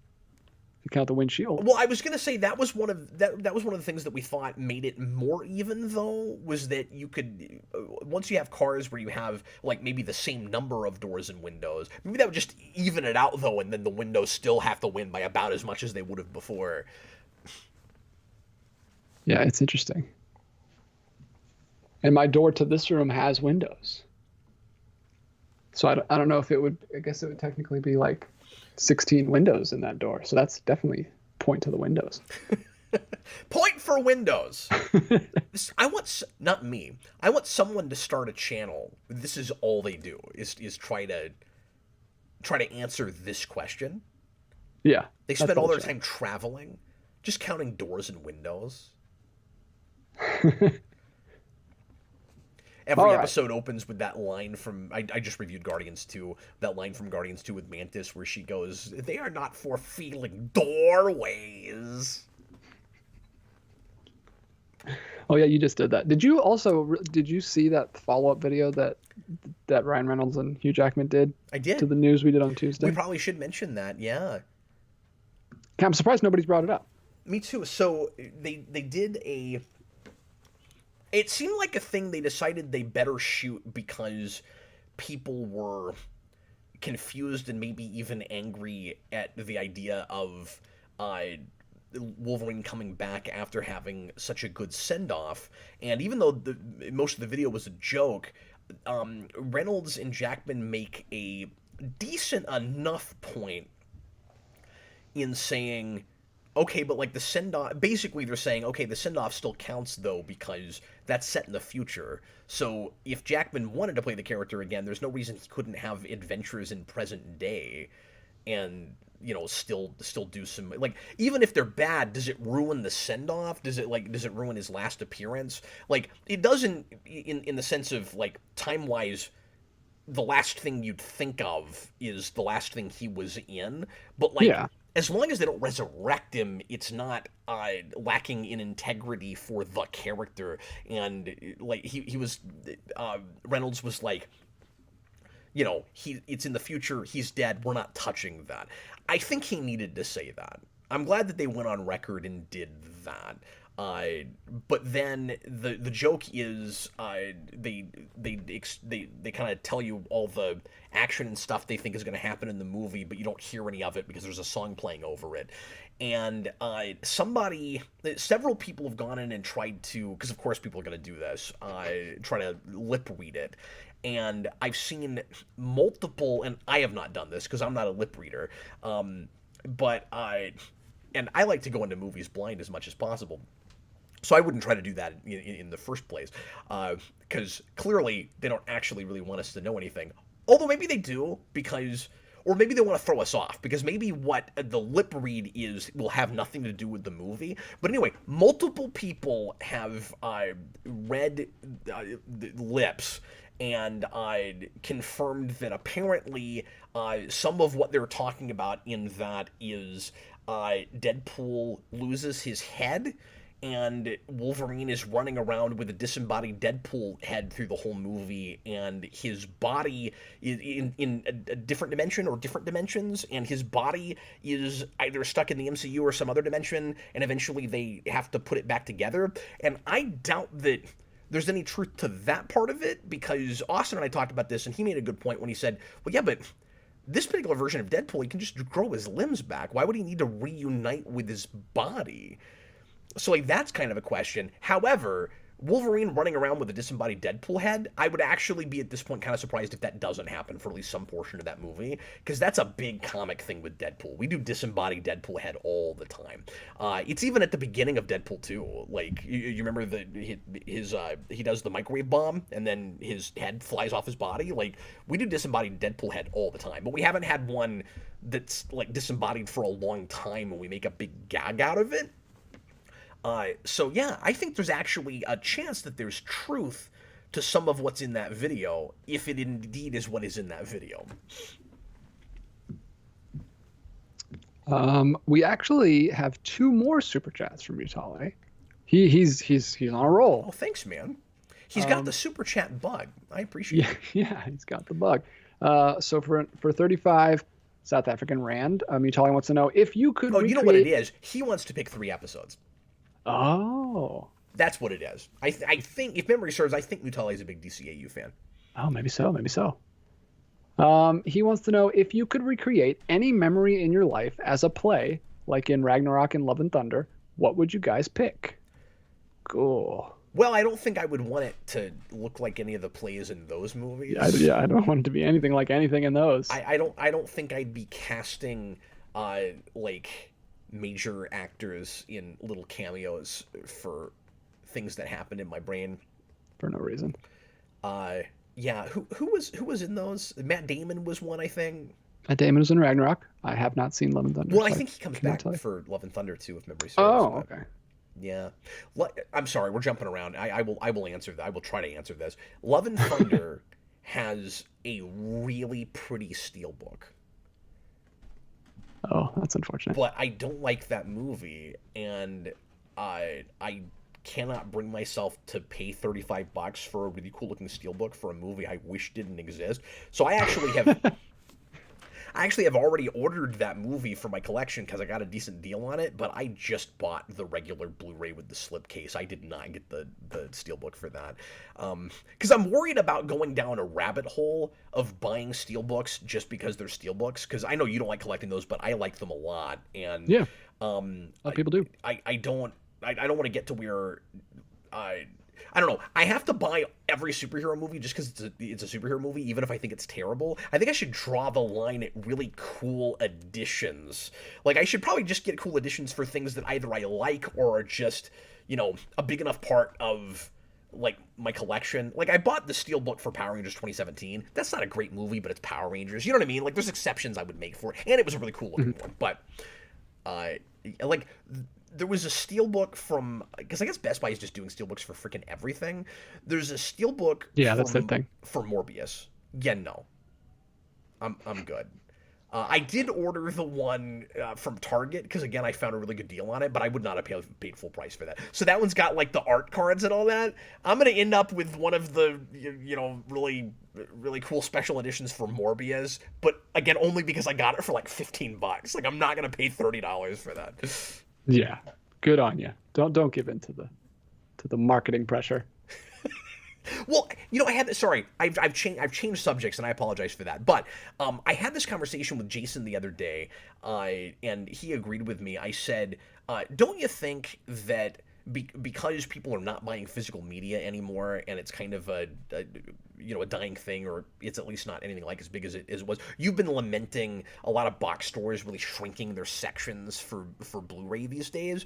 Don't you think that this is like a last-ditch effort to get more money out of collectors that are already buying the stuff in the first place, and that it's just some of them are really cool and I want them, don't get me wrong, but we're overdoing it, and it's the exact same thing as variants and multiple covers in comics that tanked the comic industry in the 90s. Like, it's exactly the same thing.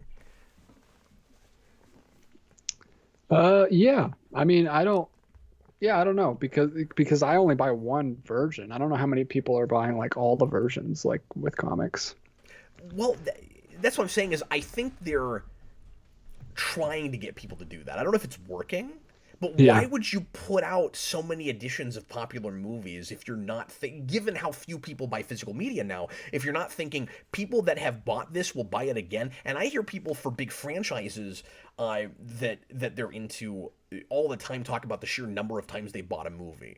Now, like, they might get rid of their last edition, but they do keep buying it, which would make it different than variant covers. That's true, but Yeah. Well, what I think it is it's companies trying to get you to buy the one from their store, because Target will have an exclusive, that's a Best good Buy will point. have an exclusive, Walmart will have an exclusive, and whoever has the coolest one is the one people are going to get. Okay, you're right. And in that case, it's different because up until recently, comics only had one distributor. Hmm. Okay. But All right. but No, yeah. Anyway, you're right. My analogy is crap. no, it's not. But We sometimes I should. just have to throw them out and spitball it until I realize that I'm completely off base. And it becomes waste your time Volution again. So the question was, name a memory you would want to make a play out of. What's the first thing that comes to your mind? Well, yeah, and I think I guess to stay true to it, we have to make it like a comedic play. Sure, but the memory itself wouldn't necessarily have to be comedic Yeah, because you could just make it they would make it into a comedy. those would take like epic stories or epic moments and turn them into a farce. Yeah. So what moment from my life do I want to be a farce?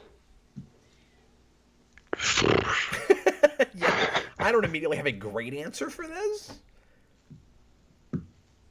Well, I met this one guy once, Oh God. uh, and uh, and we talked about just this TV show for about an hour, and then we decided to do the most insane, crazy idea, a series of videos that would have been hundreds and hundreds and hundreds of videos, and we just jumped right into it, feet first, and we got pretty far into it. I think we got to season 5, Turbo, Mm-hmm. and Mm-hmm. then Morphinium. and that was quite the experience. I think that would make a great farcical play. It was still a good idea, and It we was a should great still idea. finish it. No, I'm kidding. We don't have time for that. We'll keep doing mini marathons occasionally. Yeah. I think I have it, and I think that's great. I don't know. See, mine will be like, how do you get a whole play out of it? Yours is like, that's a saga. It's a saga. Um, my answer is the time that Eric and Rasco and I got kicked out of The the Toys R Toys Us. R Us. Yeah. That would be good. Except I would do it different from the Ragnarok thing. Like you could blow that out of proportion to make it really funny, but I think it would be really amusing to try to make that as like tragic and give it as much pathos as humanly possible.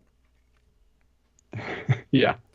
I would overblow it to the point where I would have the play make the ridiculous false statement that the whole reason Toys R Us, the company, went under in America was because we got thrown out of that Toys R Us.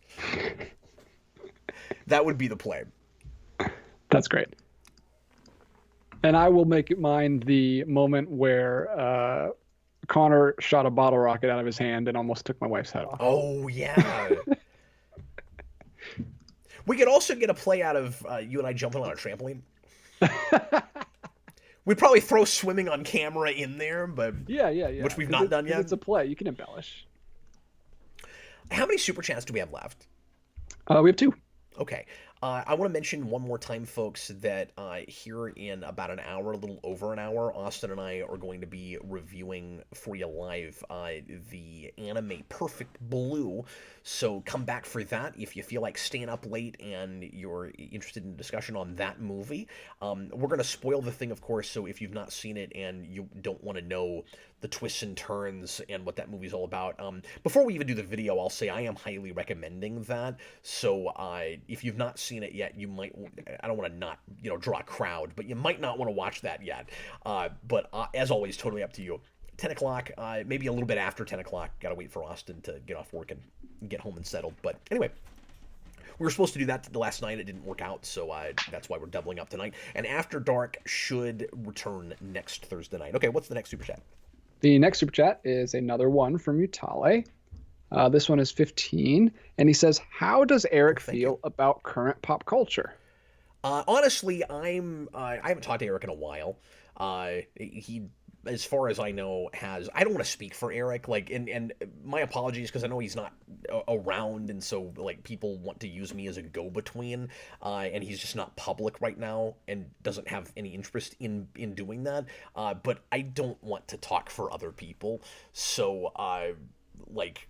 I'm sorry to say you're kind of out of luck on that, but like, all I'll say is he's in the same place I think as he has been for a long time, where he isn't real interested in a lot of current, especially superhero stuff, and thinks the MCU isn't really for comic fans and all that. So I mean, anything that you heard him say during especially toward the tail end of the omnibus and all of that, is probably about where he still is with things.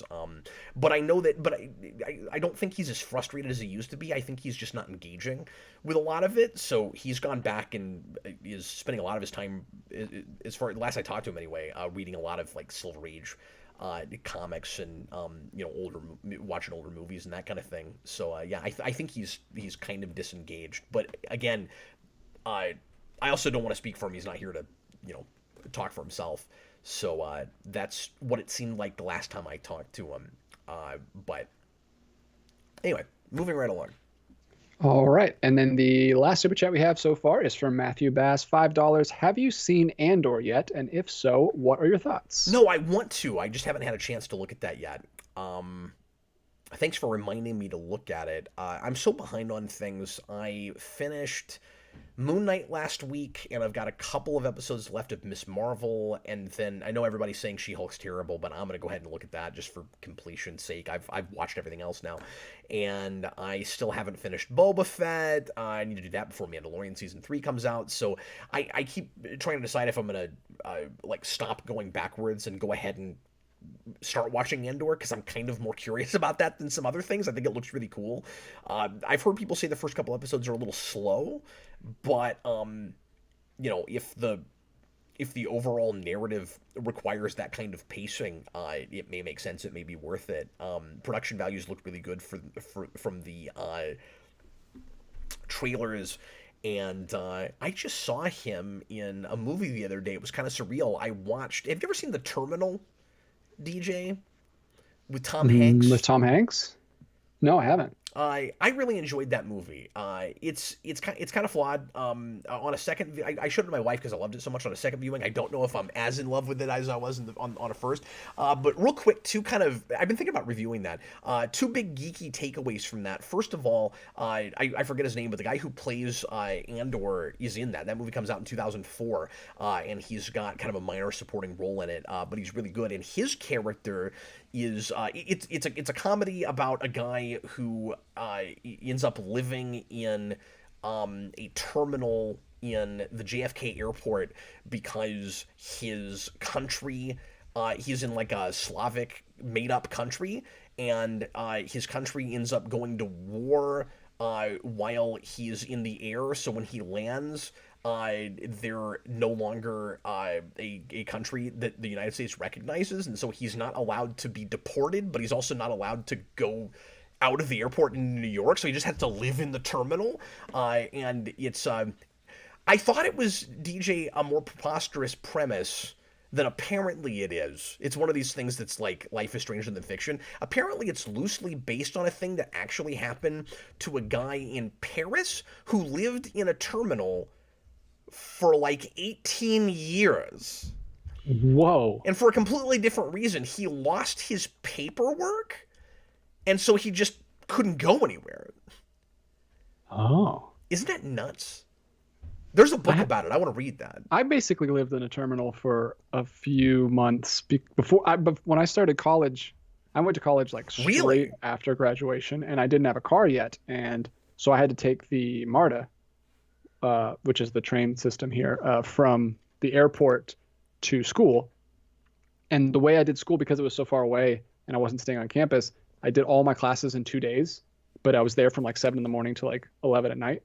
And so I would take the train from the airport there in the morning, and then I would come home and I have to wait for someone to pick me up from the airport. So I was in the airport a lot. I like explored the Atlanta airport a bunch. It was very weird. Yeah, that's crazy. Very weird but experience. but Early this guy college wasn't DJ. allowed to leave.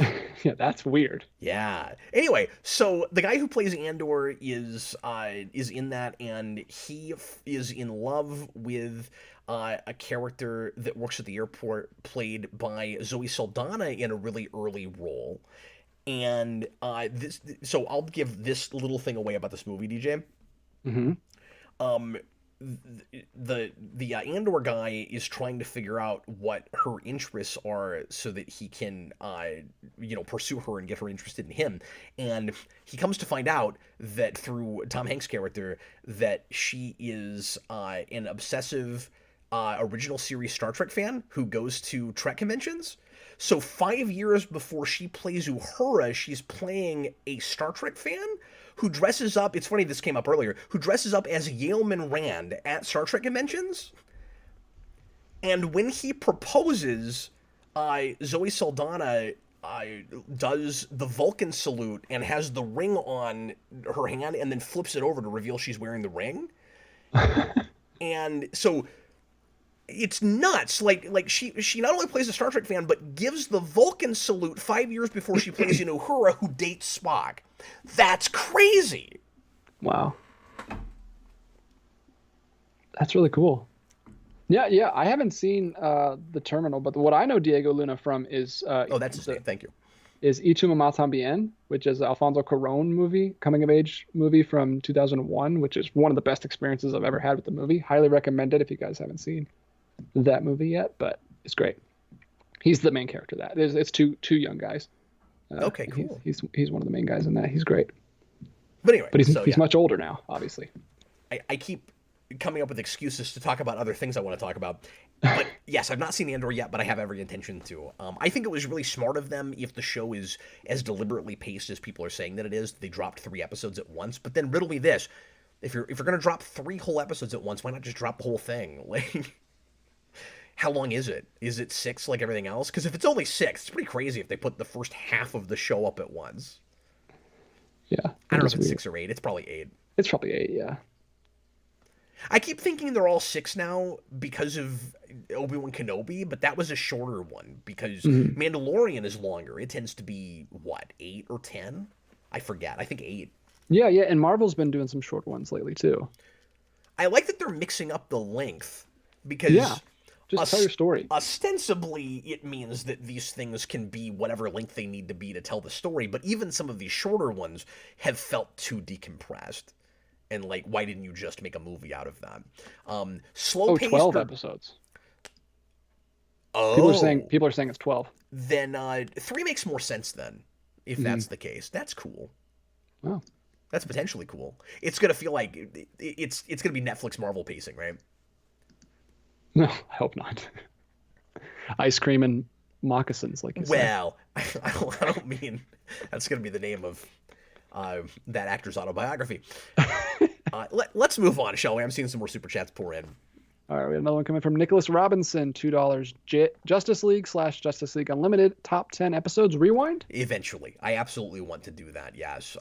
Now, I say that was always the plan when I was doing the show scripted. And now I go back and forth between, am I going to do top 10 episodes for full series, watch a whole show, and then write down my favorite episodes and talk about them like I did scripted? Or am I going to do more rewinds like on TV shows like I did with Daredevil Season 1 and Power Rangers Season 1, where I just do a season like a movie? It might depend on the show. I don't know. Like, the smart thing, DJ, is probably to do for episodic stuff, the stuff that's more episodic, top 10 top 10 list, and then for things that are more serialized by season. Yeah, that makes sense. And so that's probably what I'll do, but I've not completely landed on it yet, and I haven't tried well, I did the Ninja Turtles 87 overview for the first season of that, but I'm thinking if I do the rest of that show, it will probably be top 10, because I think it'll get redundant and there won't be a lot of interest in a video on every season of that show. But the first season is like a 5-episode miniseries, and it was kind of interesting to talk about because it was more serialized than any of the rest of that show is, and it was in 1987, so it was kind of unusual. Yeah. So that's why I did that. Now I feel like I have to justify why I made that video. But that makes perfect sense to me. AMC Comics says planning is not a major on this YouTube channel, It's turned into it on this show though. which Yeah. is amazing for what you were just talking about. But he had to have put that in right before you started talking about that because it was already in as you were starting that super chat. But it was hilarious time. That's what I was laughing at what you're talking Mutale about. says, funny thing, Cap, Armor Wars is going to be a movie. Yes, indeed. This is from IGN. Marvel reportedly turning Armor Wars into a movie. MCU series starring Don Cheadle was previously set for Disney+. This is breaking. We found out about this just a couple of hours before the Captain Logan show. And like I said, I considered making this the main topic, but then poor DJ would have to make another thumbnail. Marvel's Armor Wars series for Disney Plus being turned into a full-length feature film. Armor Wars creators were reportedly informed of the change today. Interesting. So that didn't come from then. That came from on high. Oh, by the way, you guys, make it a movie. The series was still early in development with no directors and a 2023 start date for production. Yikes. And I was talking about this with Austin today because I've not been following this project, and he's a big Iron Man guy, and I guess he's been looking at it more. And he said that this has actually been in development hell forever. Like, this is one of the earlier series that they greenlit, and it's taken them forever to put it into production.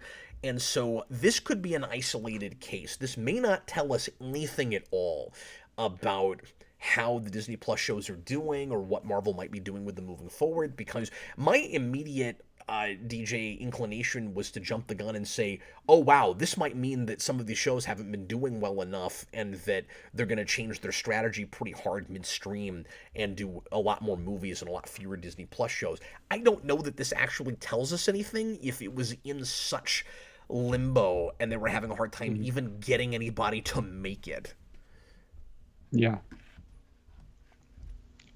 It doesn't sound good for that particular project, but it doesn't tell us much about the rest of it. Yeah, well, and the other thing is, well, what do you mean it doesn't sound as good? Like, you mean that Armor Wars sounds like it should be a TV show, or? No, I just mean it doesn't bode well that they can't find anyone that wants to make it, like you just said.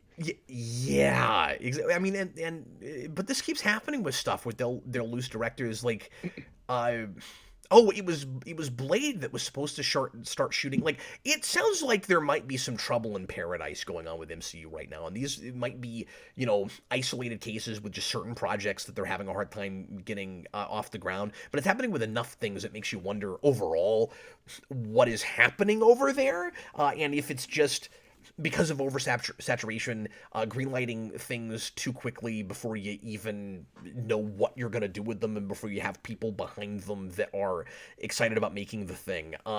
Blade lost its director, and that was supposed to start shooting in November, which means they're hunting for a director like possibly 6 weeks before they were going to start shooting.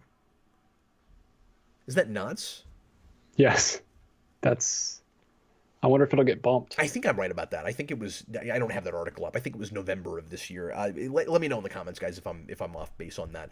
But that's what I remember reading yesterday. Austin thinks that Giacchino is likely to get that project because as the director, because he's directing or directed Werewolf by Night, which quick plug, and I didn't even realize that was him until Austin told me about that a few days ago. Quick plug, we're also going to do a blind commentary on that next Friday. And we're gonna do a double feature for that, DJ. We're gonna watch, and I've never seen it before, so you'll get my reaction in midstream. We're gonna do the original Wolfman in the same stream as we're doing Werewolf by Night. We're gonna do both of those together. Cool. Because I've never Werewolf by watched Night the original is either. only like 55 minutes long, so we're gonna make it a complete couple-hour stream by doing both. Because apparently the original Wolfman is barely an hour, so we're gonna do them both. Wow, so he's directing it? Yes. That's wow. It's very strange. He's been wanting to direct more, and he went to Feige and asked if he could do a project, and he apparently Feige let him pitch something, and was really shocked when he said Werewolf by Night, and that's what he wanted to make, and so they might be testing the waters, and they might give him something bigger down the road. I don't know that Austin's right about that, that he'll be the guy that they give that to. I think he's saying that because he's into horror stuff and they just let him direct a thing. But 6 months or 6 weeks before they're going to shoot, he's probably in the middle of a bunch of scores. Like, he scores for freaking everything. I don't see him having the time, like, you know, maybe several months out, like if they were going to give it to him in the first place, but, like, as a replacement director, you'd think you'd need somebody that was sitting around without any work. Like, Yeah. he has to be working on 3 or 4 scores simultaneously all the time. Yeah, which is a bummer. This isn't the scores video that we're going to do, but I don't like that. I wish we would have a lot more variety. I hate that Hans Zimmer has just passed the torch, and now we just got another guy that does all the superhero scores. I have that too. Now, that's not to say that there's not a chance that Giacchino makes my list for something. Yeah, because he's done some, and same thing with Zimmer, of course. He's done some. Yeah, nothing against the guys. I haven't made the list too yet. Much. I almost guarantee you Giacchino shows up one time on that list. You can probably guess what for too, but I think he almost certainly shows up on my list, and Zimmer unequivocally shows up on my list at least one time. Oh, of course. If we were Maybe doing individual pieces as opposed to whole score, Zimmer's there at least twice. Yeah, that's what's interesting. Whole scores is harder because there's less scores that I listen to like all the way through. There's a lot more tracks that are just on my phone that I listen to. I think we might want to do, because we keep going back and forth on what that video is. We're just planning it again. We're just announcing it again. We've been planning going back is and not forth a on, major. It's not at this universe. We keep going back and forth on what that stream is, and I think we should maybe just consider doing both. Yeah, my list would be very different. Even risking overlap. Like, I don't think it matters. Because I think if we did both in the same video, that's a 5-hour video. Yeah, we don't need to do that. But yeah, I just wish there was more variety. Like we're always saying, like, there's so many composers. I hate that they just get like an in-house one and then just keep using them over and over. Yeah. Who's the guy who did the Power Rangers 2017 score? Because he's like that. Where a lot of people don't know his name, but if you pay attention, he's like a workman, and he's got some good scores too, but he's like a workman composer that just shows up when nobody else wants to do anything, it seems like. You know who I'm talking about? I can't think of his name right now. It's on the tip. I don't. I'm looking it up, but it is Brian Tyler. Yeah, Brian Tyler, yeah. You know what I'm talking about? Yeah, he's all over the place. He did Age of Ultron, Iron Man 3, Thor Dark World. And I love the Iron Man 3 score is amazing.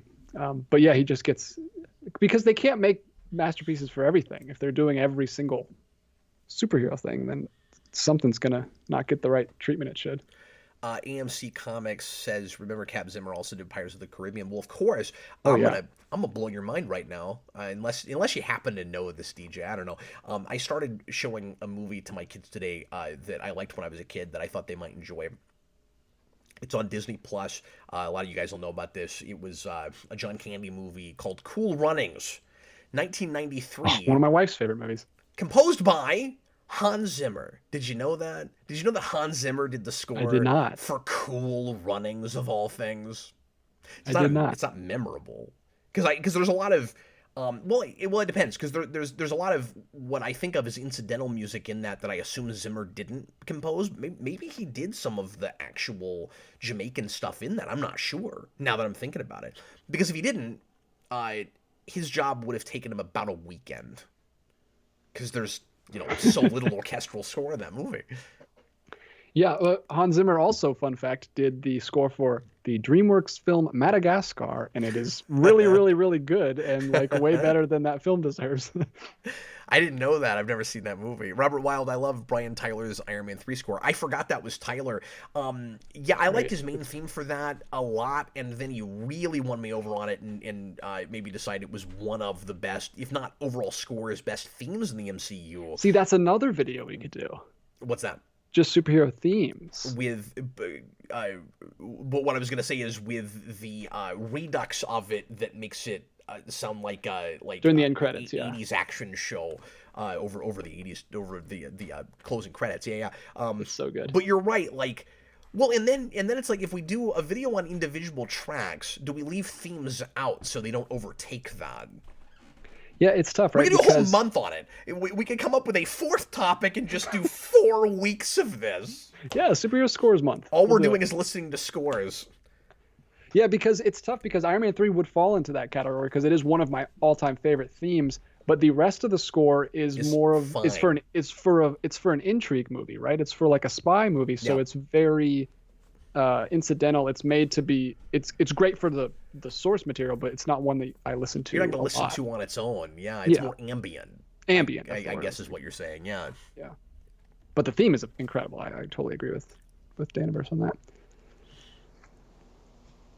But all right. And now for something completely different Completely from different. Nairobi Sivad Hi there. There's a name I don't recognize. with just an A. I'm gonna have to look up what that currency is. I'm having to do a lot of That's calcul not like Australian, is it? Because that'd no, be I think that's AU. AU. I'm having to do a lot of conversions tonight to find out who the top super chatter is because it's a Oh lot of not goodness. dollars. Sorry about that. It becomes the This equivalent of having to ship things to foreign countries, but at least this is more doable than that. yeah, Google is making it very easy. But Thanks, Google. whatever A I never currency say that, is, by the way. yeah. What currency? Oh, it looks like it's from Afghanistan. I'll have to look more into that. But Is anyway, it? two of those, and he says, "Have you watched any of Douglas Adams's Doctor Who?" Well, if it is Afghani currency, the name would line up. That sounds like it could be a name from that country.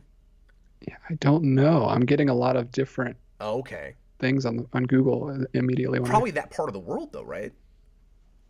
maybe. I don't know.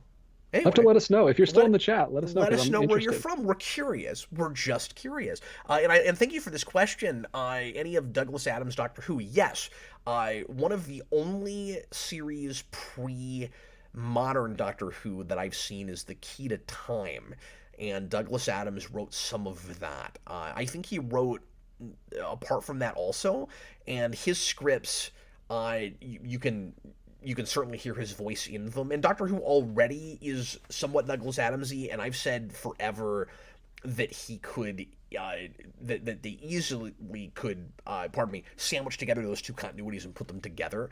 Like Hitchhiker is overall a little bit more wacky than Doctor Who, but they kind of feel like the same world sometimes, and so he just fits like a glove there. I wish he did more stuff there. I have heard that, and it's been too long since I've watched Key to Time, so I can't really speak to it except to say that I like those episodes more than the others, and I could hear his voice in them.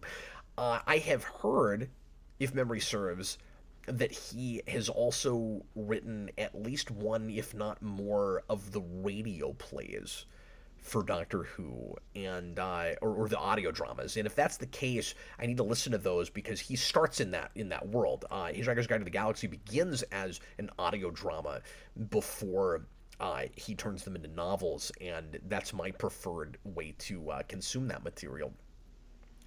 Of course, you only got the first two, Hitchhiker and then Restaurant. The rest of it, I believe, and then the rest of it is novels. But it was, I say first two, that's kind of misleading. He broke them up into two books, but Restaurant of the Universe was part of one overall story originally with the audio drama in the late 70s. I think I haven't thought about this stuff in a long time, but Hitchhiker is one of my favorite science fiction things, and is a really big influence on my own writing and my sense of humor in general. But yeah, so thanks for the question. Moving right along.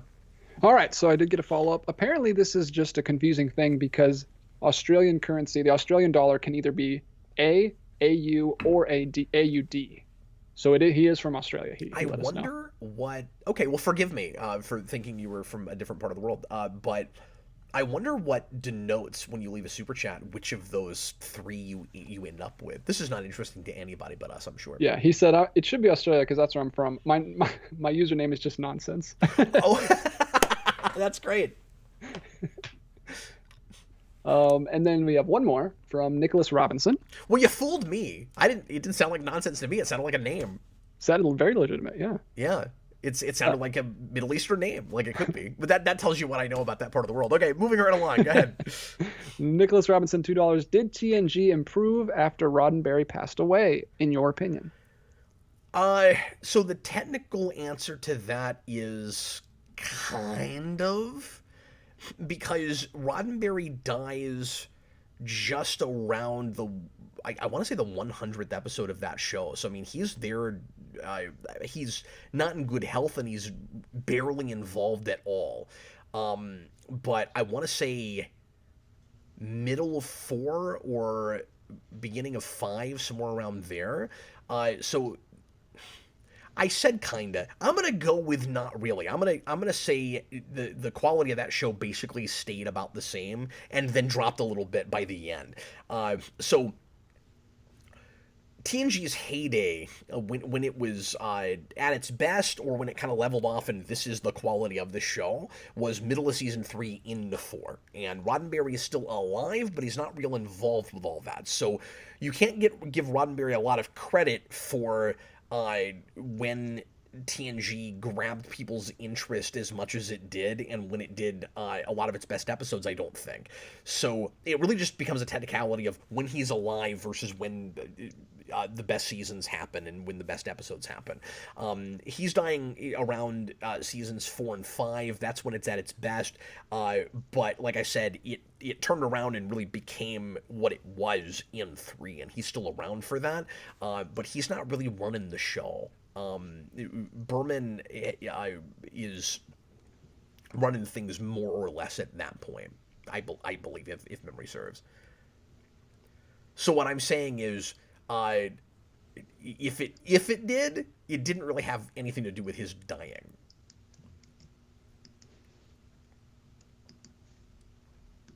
Although I will also say that his passing did certainly have an effect on the franchise as a whole, because Berman, and he's gone on record to say this several times, was so concerned with not making decisions that were too against what Roddenberry would have done, and his understanding of Roddenberry's philosophy is that he made it still kind of difficult to tell stories with any conflict in them, because that's what Roddenberry was doing. And he admits to probably going too far with that, and erring too much on the side of perfect utopia versus interesting drama. And we lose that eventually, but that did hold some episodes of TNG back, certainly. Anyway. All right. Well, next we just got another one from Mutale, and he gave us 15 more. And he says, Black Adam tickets on sale cap. You get yours yet? No, I never buy movie tickets early. Around here, I have no need to. I can't tell you the last time I had the issue of the day I want to go to a movie, I can't get tickets. It probably was it Endgame? It was maybe the last time I had to, like, actively make sure I got tickets, like, well beforehand. Mm-hmm. I may have been more careful with the Batman, but even that, I think I probably bought tickets day of. Yeah, I've never had to buy tickets more than in, like, 20 minutes, like more than right before I leave for the theater. Yeah. So no, to answer the question, I don't feel go the to, need like, to do that. I never go to, like, Regals or AMC's, though. I always go to, like, the indie theaters, so it's usually a smaller crowd, I guess. What I was going to say, I have a lot of options around here. So if it's I'll say this, if it's a big movie that I know, and I don't have to worry about this as much as I did before COVID, that's not to say that obviously theater attendance has gone up again, but overall I think we're still at a place where you don't have to worry about it that much. Like, on the day, I'll look it up ahead of time and make sure that there's seats available. I used to buy tickets online right before I went. I actually buy them at the theater now, but I'll check. And because I used to pay for the AMC Stubs program, DJ, and I don't go to movies enough to do that now, so I'm buying per ticket again, because I go a lot less frequently than I used to. Okay. But I'll check and make sure that a house is not filling up too fast, and that will help me determine which theater I go to. But I have a lot of options around here. There's 8-10 different theaters I can go to in the area that I live in, because I'm in a city. Yeah. I'm going to ask you the super chat and get you started on, and then I have to run just for 2 seconds. I'll be right back. Absolutely. This is from. We are going to go ahead and close the show out pretty soon, but okay. This is from Nicholas Robinson for $2. What do you consider the definitive Superman comic? Yikes. Thanks for that. And then he rushes off.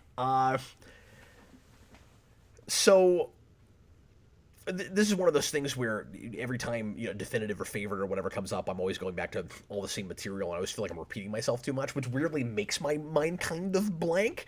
But for my money, All-Star Superman is way up there. A lot of people certainly feel that way. One of the things I love about that book is it's a really good encapsulation of what Superman is all about, and it simultaneously rewards fans of that character for all their knowledge of that character, but is also a really good introduction to Superman. And I also think that Earth One by JMS effectively kind of does that as well, even though it is sort of a reinvention. And then John Byrne's Man of Steel is also way up there as far as like classic Superman stuff. Earlier as far as my lifetime goes, I would certainly throw that in there. So those are probably, off the top of my head, my top three. I'm also a real big fan of Lex Luthor Man of Steel by Brian Azzarello, but that is more of a Lex Luthor story than it is a Superman story, certainly. And I haven't read that in a long time, but I reviewed that years ago. Robert Wild says the real answer is Death of Superman. Obviously, for me, that's a real special book for me for nostalgia and such. I recognize a lot of the hokiness and flaws of that book, so I'm not going to hand someone Death of Superman. I just had this conversation with Jason the other day where he was like, "Hey, do you think Freddy's old enough to read Death of Superman?" And I was like, "Even if he is, I'd probably have him read some actual Superman before I went, here's how he dies." Probably wouldn't have him start there, because I don't know that Freddy's ever actually read a Superman comic. So yeah, when you say definitive, I don't think of best. I think if you're only gonna read one, or what's like a great introduction to this character, and so the three that I threw out at you would be things that I would hand a person that's never read the character, and if they never do again, they could maybe articulately at least talk about what he's all about, what he stands for. The only Superman comic that I've ever read is a red and blue issue. I did better with that than I thought I would. Oh no, seriously? Yeah, I had it as a kid. It's the only one I've ever read. We should review that. That would be fun. I have a lot of those. It was very weird. I was very lost. Like most of my comic experiences, I never had full runs or even full arcs. I always just had random issues that I thought were cool. That's how I was when I was a kid, yeah. No, Geekvolution is the reason I can talk about comics. Yeah. Yeah, I would love to bring out, because my mom just finally recently found them and she brought them to me, and I have like my comics. I think I sent you a picture from when I was a kid. Oh yeah, and I would love to go through them with you and just show you all the random weird stuff.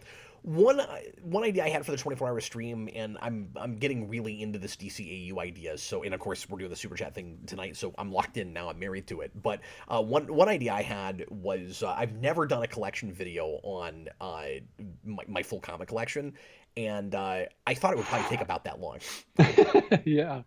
So I thought it might be kind of fun to just go buy. Like I thought about doing those as separate videos. Like each video was a box. Box 1, Box 2, A to Z, and I still might do it that way, but I would have to make that like a regular series for more than half a year, because I think I think it's 26, 28 boxes. Wow. I could do it every 2 weeks and it would take a year. If I could find the day to do it, I still might do that. But I could also see doing that as a 24-hour stream and just see if I could get through that gauntlet. I'm afraid my back would give out, though. You'd have to bend over too much. Like I'm not sure how I would even do it logistically. Yeah. That would be a marathon. Yeah. But that was an idea I had. I'm gonna do this DCAU thing this time, but down the road, if there's another 24-hour stream, that might be the way to do it. I'm not sure yet. Now we're just having a meeting again. Just planning again, yeah. Okay, is that everything? That is everything. We've done it.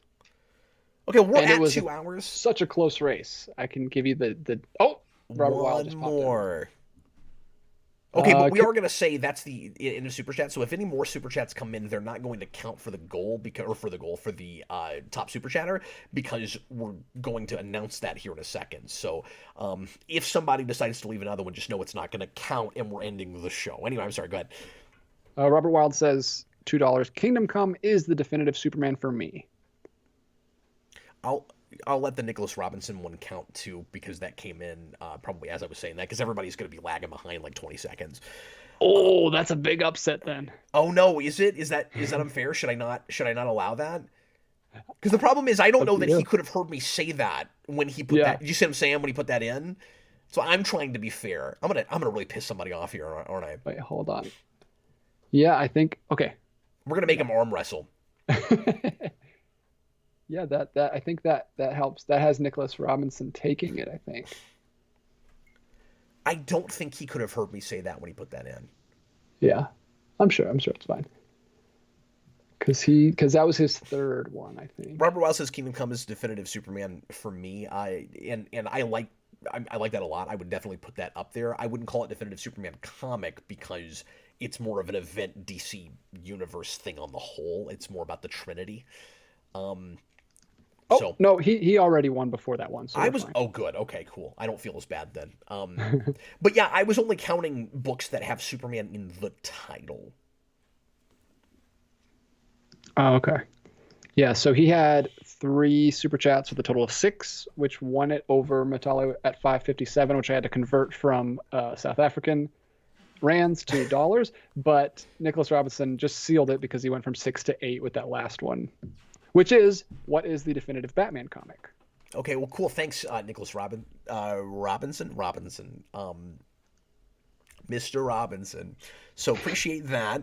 And you're going to get to pick 3. And if you have the 3 already that you want me to do, go ahead and put them in here. Otherwise, send me an email, and my email address is in the About page on YouTube. Definitive Batman comic. I knew you were going to do this to me. That gets tougher because my favorite... So with Superman, I was able to go for more like graphic novel length things or miniseries that you could read in one sitting. Batman, my favorite stuff is big, long-form things. And I do think it's easier to introduce people to Batman with some of that stuff because the Batman is so much about the world as much as it's about the character for a lot of people. And with Superman, it can be that way.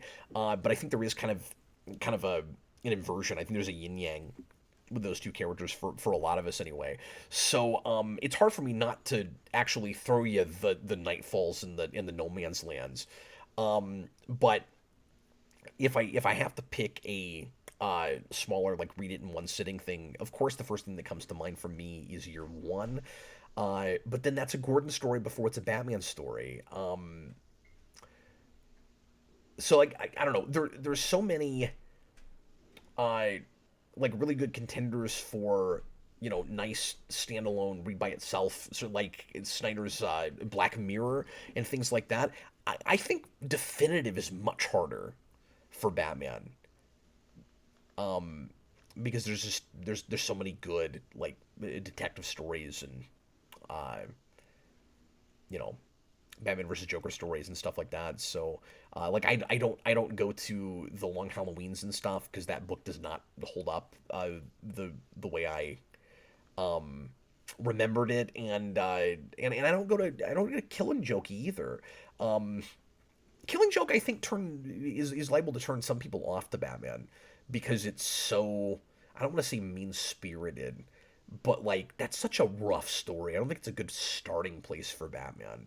I would almost go to like an Englehart thing for a starting place, like, you know, something in the Laughing Fish days. But I still wouldn't call any of that like the definitive Batman story. I don't really know what that is. And obviously Dark Knight Returns is going to be a lot of people's go-to, but it's never been mine. Like, I love that book. It's so weird, DJ, my relationship with Dark Knight Returns, because it never sticks with me. I can never remember anything about that book until I sit down and read it again. I'm like, oh, that's right, and then it all washes over me again. But that's a That's a cool thing to have, right? Because you get to re-experience it again. every time, yeah.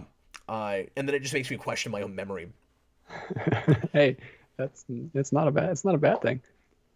Uh, but yeah, like that's a weird book because it simultaneously kind of jump started darker Batman again and brought it back to its brass tacks while being a story set in the future that when I read it I feel like I have to already really appreciate and care about this character before I'm gonna really love what's going on in it's so much like Old Man Logan, 30 years before Old Man Logan, where like why am I gonna care about, for instance, a Two-Face that might be cured if I don't know who Two-Face is and stuff like that.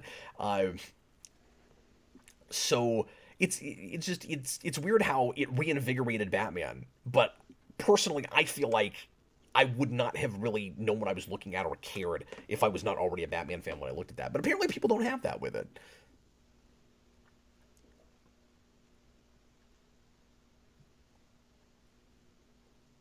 Well, yeah, and of course, no, you're right, Nicholas Robinson. The Black Mirror is more about Dick Grayson too. That's true. Um, So yeah, that is a much harder one for me to answer. I'm gonna go ahead and end the show off now. DJ, thanks as always for your help in modding comments and everything you do for the channel. Absolutely.